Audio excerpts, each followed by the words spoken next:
Ito po ang ating smart printer. Ito po ay ginamit natin sa loob ng 5 araw na umabot ng 175 meters. Ito po ating printer head. Head clean.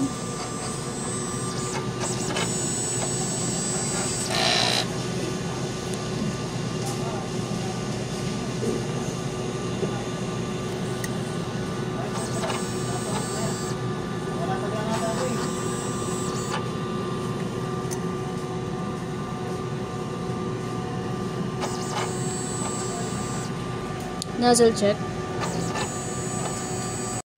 Ang ating ink tank ay tama lang.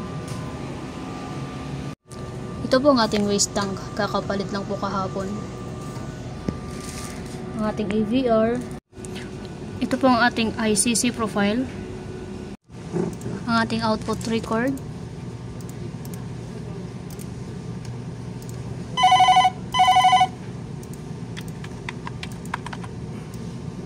Ating consumable with records. Dito naman po ang ating stocks ng Sublinova ink. Kulang po tayo, wala po tayong yellow tsaka magenta.